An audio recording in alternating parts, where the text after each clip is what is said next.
Thank you for joining us on this Saturday morning. We're going to have a very interesting talk on how to get into agriculture, the different aspects of agriculture that you can make into a business. And with us today, we have Mr. Adedayo Adefioye, who is the current coordinator of the Start Them Early program, STEP, at the International Institute of Tropical Agriculture, IITA. This program utilizes foolproof strategies in directing the ambitions of younger youth towards career and sustainable business opportunities in agriculture. Also, Adedayo oversees the program's implementation in Nigeria, Kenya, and the Democratic Republic of Congo. Before he was appointed coordinator in 2019, he was the communication officer at the IITA Youth in Agribusiness Office. He articulated excellent corporate communication abilities in this role, led strategic media campaigns, and consistently developed collaborative relationships and networks. Adedayo has extensive experience developing and executing agribusiness education initiatives and curricula in secondary schools and communities. His initiatives and efforts aim to boost the number of youths actively participating in agriculture, thereby achieving goals 1 and 2 of the Sustainable Development Goals. He holds a Master of Business Administration in Agribusiness. Please join us in welcoming Mr. Adedayo Adefioye. Thank you, sir, for joining us. Yeah, thank you very much, Ms. Oluzo, for saying a lot of beautiful things about me. I do appreciate it. And first of all, I would say I'm always very excited to interact with very young people, young minds. Very excited because I've realized that you guys are very, very creative, very innovative. You like to know more, very inquisitive. And that is one of the major reasons why I like to interact with you. So IITA, like she said, is International Institute of Tropical Agriculture. And what we do is majorly research to improve people's livelihood, research to reduce unemployment, research basically in agriculture. So IITA has actually developed a lot of interesting technologies around different commodities: cassava, maize, sorghum, plantain and banana, and a host of others. And IITA is under a body called CGIAR.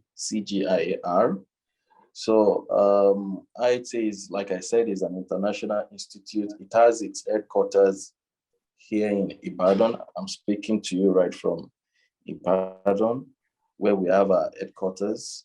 And we are in over 25 African countries. So my presentation is going to be focused on the careers in agribusiness. And I tell you guys, agriculture is not what it used to be. Agriculture has changed. So I will be mixing personal experience with the PowerPoint presentation. Personally, I have a blood brother. We are a family of 5. So my immediate brother is a full-time corporate poultry farmer. He started the poultry business with 200 birds. And as I'm speaking to you, is now rolling over about 15,000 poultry birds. He's a big guy. Even though I work in an international institute, he competes with me because, you know, for someone to move from 200 to 1,500 to 15,000. Like I said, agriculture is not what it used to be. We have beautiful technologies, interesting technologies to attract young people to agriculture. Now, in IITA, there are 2 major pathways through which we encourage young people to get on board or to get engaged or involved in agriculture. Two major pathways. The first pathway is establishing a career along agribusiness or along the value chains of agriculture. During the course of the presentation, I will also tell you about what value chain means. So the second pathway is the business side. So you can get involved either in the business aspect or in the career aspect, or you can even get involved in both. So what it means is that, I hope everyone can hear me. So what it means is that agriculture can give you, you can develop your profession along the value chains of agriculture, or you can establish a viable business, which we call agribusiness, a viable business along the value chain of agriculture. I'm saying this because I've been in the agriculture system for the past 9 to going to 10 years now. I joined IITA in 2012 as a youth corper. I'm sure we all know what NYSE is, the National Youth Scheme, the service scheme. So I joined IITA in 2012. I studied biochemistry. You'll be surprised. I studied biochemistry. And when I joined IITA, after my service year, the Director General, who is still the current Director General of IITA, he gathered all the youth core members of IITA, and he said, let us start a youth program. Let us start a youth program. Let us use the youth program to bring all those young people on the streets who are jobless into agriculture. And that's why I joined that particular program and I've become established. So in my own case, I've established my career in agriculture. So like I said, don't forget, we have two major pathways in getting engaged in agriculture. We have getting engaged as a form of career, and getting engaged as a form of starting your business. So either of the two is viable. Both are viable. If you have interest in any of the two, very good. If you have interest in both, very good. So now, what exactly is agribusiness to start with? It's very simple. Agribusiness is using agriculture, using farming, agricultural practices, various agricultural practices to establish business.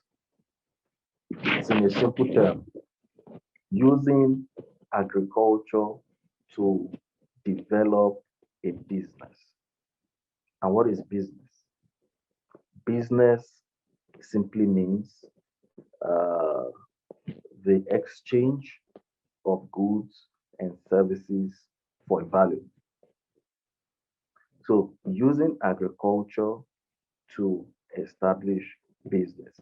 So now there is something very, very important before you can even think of going into agriculture either as a business or as a form of career, and that's value chain. So I want you to put it down. Agricultural value chain. So when you study agricultural value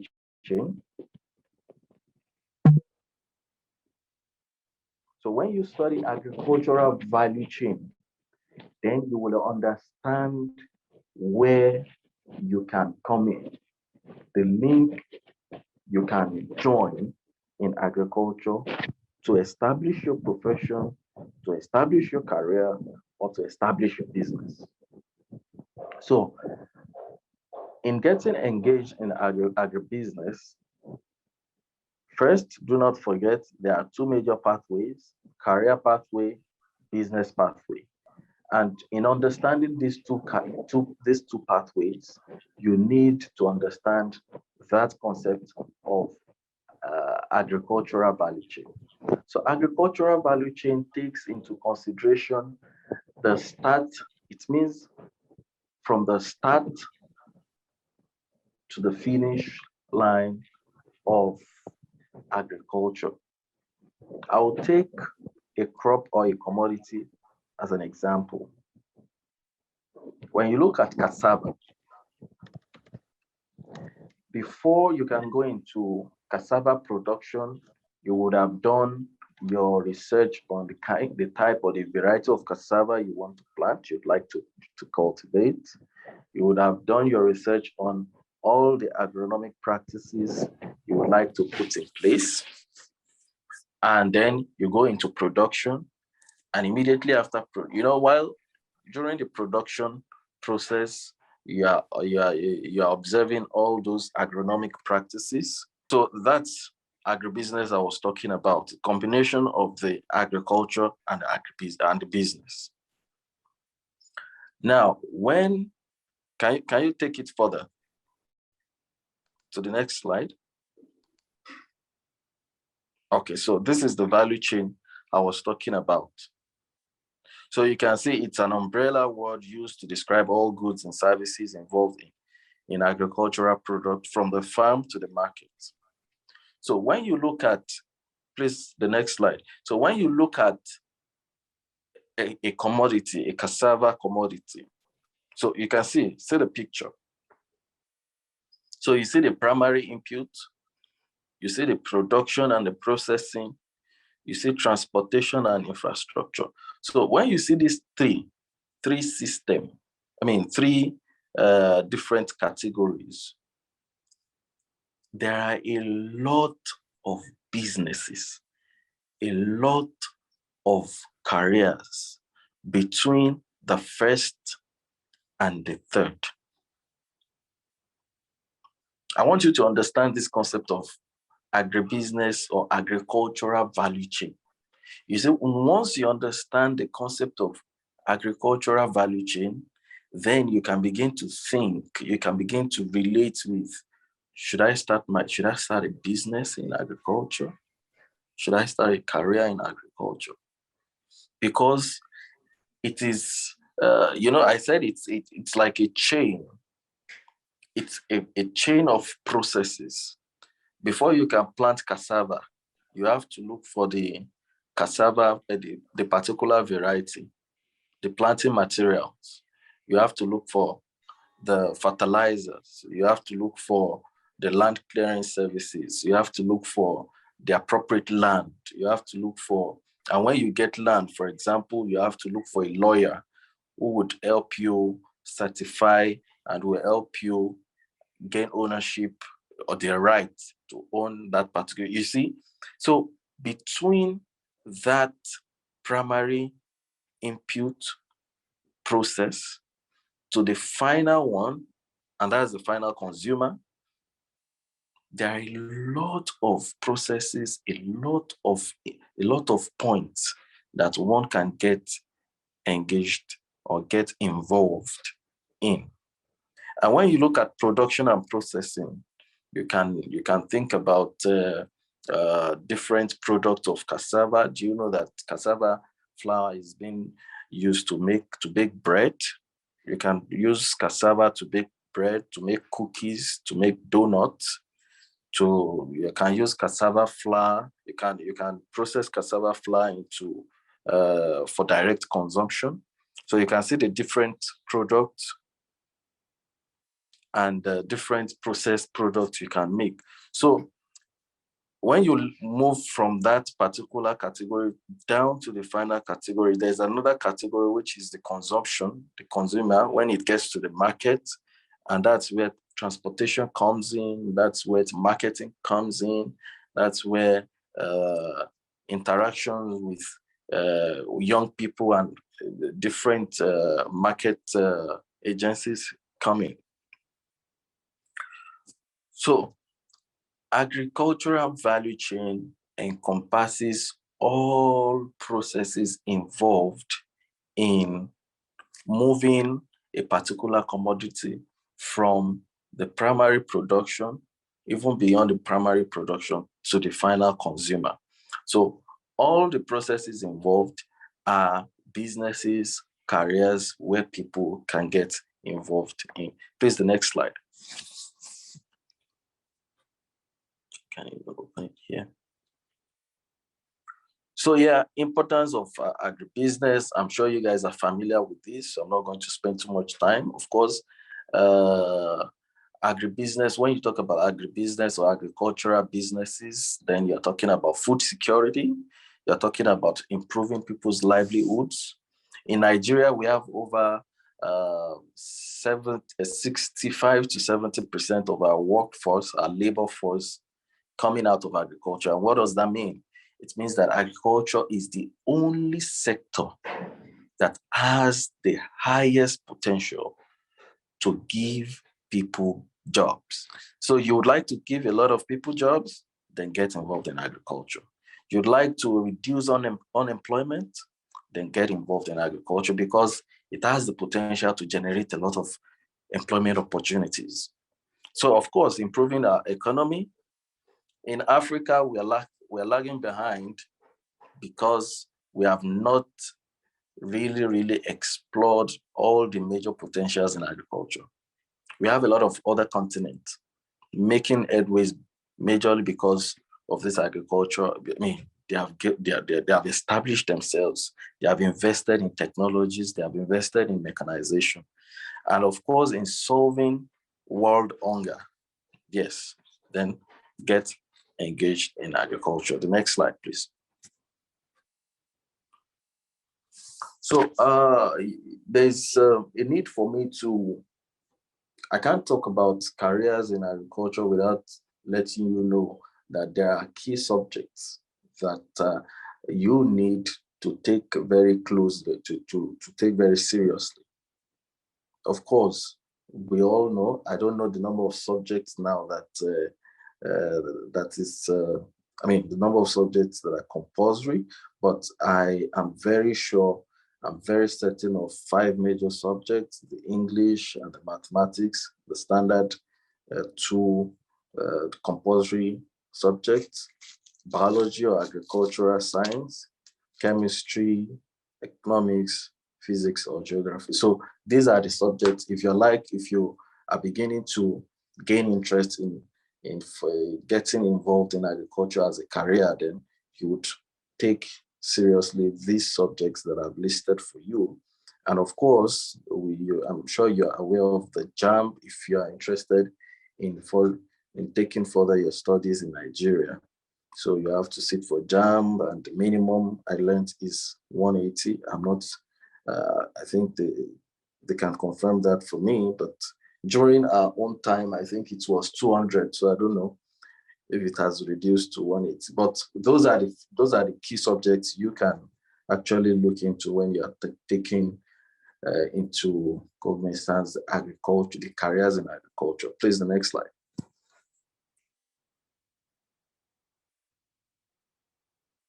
So I've also listed a host of a lot of agribusiness related courses that that you can get engaged in. That it's not just I'm sure you guys are aware of agronomy, but it goes beyond agronomy. We have a lot of agricultural or agribusiness related courses that you can always look. So you can just look at this presentation. I'm sure this presentation will be shared with all of you. Look through the agribusiness or agriculture related courses that you would like to learn more, you'd like to know more. So even if you go to the next slide, it continues. So yeah, a lot of them that you can look through and start getting. You can ask your teachers. You can ask me. I will release my contact if you'd like to know more about agribusiness or agriculture or any of these courses. Yes, I could shed more light on them for you. So you see that we have a lot of them. So let me tell you one beautiful thing that I figured out. when I was in secondary school, I never had the opportunity to know all of these courses. In my head, agriculture is for the poor. Agriculture is for, no. When I do agriculture, no, it's not, it's not interesting enough. I never knew that there was something called uh, uh, agribusiness management. So when I thought about agriculture, then it used to be, no, if you're not a medical doctor, if you're not an engineer, if you're not a lawyer, if you're not an economist, you're not doing well, or you won't really do well. But now that I've been in agriculture for the past 9 years, my goodness, you can be well established, influencing a lot of communities, influencing a lot of people, influencing a lot of economies, you know, even in the local different communities. And you can only do that effectively when you get engaged in agriculture. Please, the next slide. So this is more of those who are really interested in becoming, in getting engaged in agriculture as a business. So you need top 5 skill set. You need to have a very sound management skill. You need financial management skill. Of course, business and marketing, they go hand in hand. You can't go into business without understanding the market structure of that particular industry that you're going into. And you need to also understand innovations and technologies, because innovations, we get a lot of technologies every day. So you can't afford to relax, you can't afford to just sleep and just hold on to the one you've known all this while. So the technologies, the innovations, and there's something called climate change. And that brings about the natural resource management for sustainable production. You need to understand how climate change is affecting that particular industry. If you're into crop production, climate change affects that particular crop production area. If you're into livestock, if you're into processing, all those gases that are produced, they have very strong effect on our environment. So those are the 5 major areas that you need to really, I wish I could talk deeply about each of these, but because of time, I may not be able to. But yeah, if I have another round of opportunity, I can definitely set up some other set aside some time to talk about each of these, or I can even link you up with those who can talk extensively on each of these 5 skill sets. So don't forget, you need 5 major skill sets that will make you become professional, either in the career you're going into or even in the business you're going into. The management, you have to be you need very good management skill. Financial management has to be well established. The business and marketing, you have to invest in technologies and innovations. Try to figure out, what can I do that will be a bit different from how people are doing it? Now, there was a presentation I delivered during the World Food Day, and it was focused on technologies, promoting technologies and innovations in agriculture. Now, don't get confused about innovations and technologies. What it simply means is, what can I include in this process What can I include? What can I add? How can I change it, no matter how trivial, no matter how little it is, that will make it solve problems? So that is innovation and technology. How can I improve the process? How can I improve production? And that is part of what IITA does. Like I said, IITA produces a lot of technologies, and the technologies solve a lot of food insecurity problems. So the next slide. So these are other soft skills that you would require: problem solving, interpersonal skills, time management. So just going to pick each of them. So problem solving skills, you can develop all of these skills by, getting engaged in extracurricular activity. So the project that I coordinate, we have a list of extracurricular activities that we target, that we use these soft skills for. Problem solving skills, you need to interact well. How do you bring your colleagues together? How do you share your ideas? How do you manage your time? You cannot become a very good manager without managing your time. How do you organize your processes? How do you organize your day? How do you organize your activities? That's organizational skills. And leadership skills. Listen, everybody is a leader. If you are the class captain, if you are a member of the class, if you are not the class captain, everybody is a leader. And that's what I tell my colleagues. That's what I tell those who work with me. The fact that you are not a coordinator does not mean that you are not a leader. Because before you can become a leader, you need to become a follower. And when you realize, wherever position you are, you realize that, yes, let me act like a leader. Let me interact better with people. Let me manage my time well. Let me organize myself and the activities well. Then you are showcasing the leadership skills. The mechanical and the repairing skills, so these are more specific to whatever business or whatever career you are. So adaptability, technological skills, farm operations, knowledge, and skills. So these are more specific to the business area.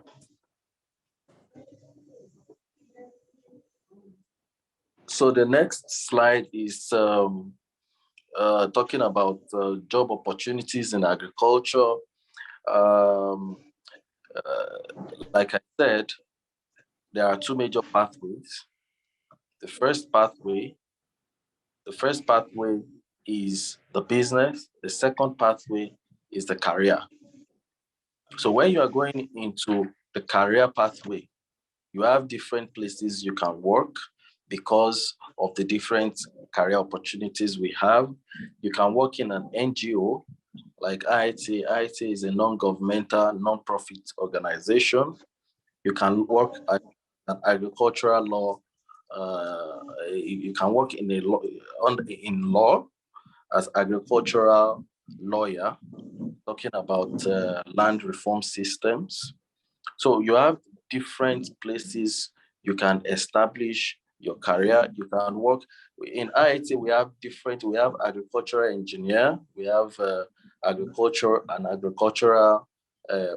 production manager. So it depends on the particular career that you have selected. So in any particular area of career that you have selected, you can become established in it. So when you go to the next slide, you see a lot of careers in agribusiness as well. Please, can you move it to the next slide?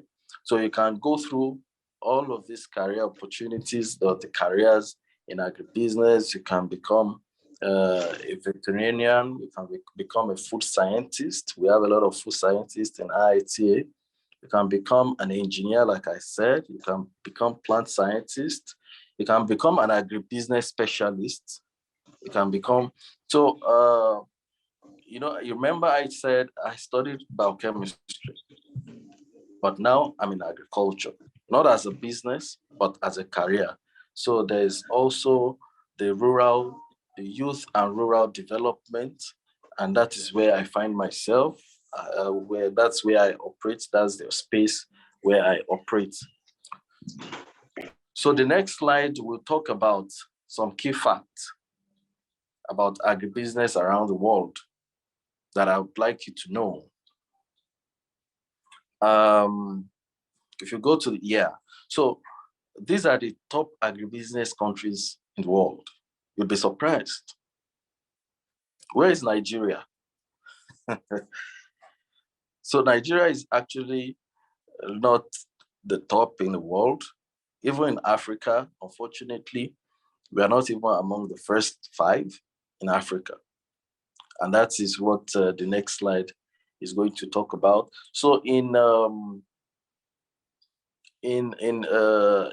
China, we have 22% of the population being fed by the agricultural value chain. So when you look at this, study this very well.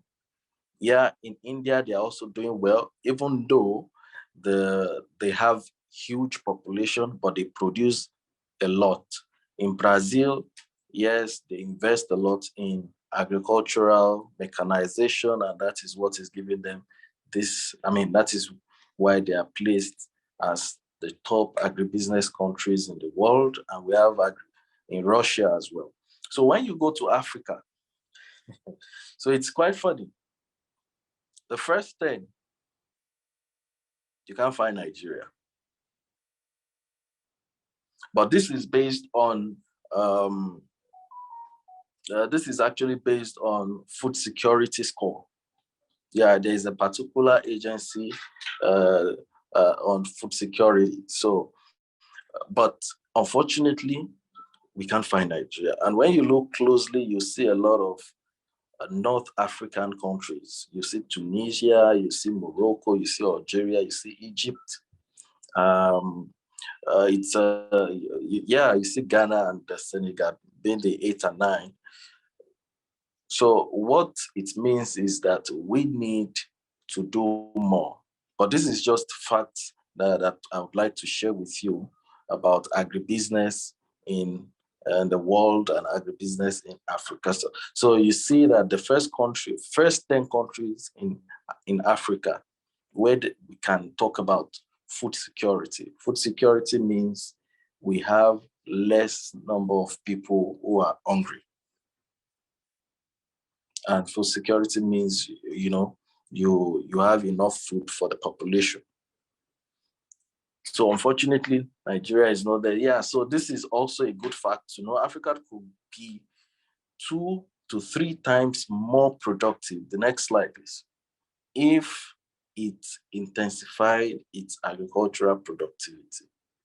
Remember I said that in Africa would even be the leading continent if we explored all the opportunities in agriculture. We have the vast land, we have the water, we have a very good ecosystem, but we are yet to utilize all of this, put into use all of the resources, the natural resources that we've had. So now, the next slide is talking about why young people should get involved. Why young people should get involved. And I will tell you why you need to get involved. Major reason. Yes, we would like to solve food security issues. Yes, we would like to improve the economy of the continent of Nigeria. Like I said, you remember the 3 to 4 major benefits of agribusiness. The first one is what? The first one is, food security. The second one is job opportunities. The third one is improving the economy of the country, of the continent. And of course, solving food hunger, world food hunger. But apart from these four benefits, I'm now taking it personal. Why do I think young people should get involved?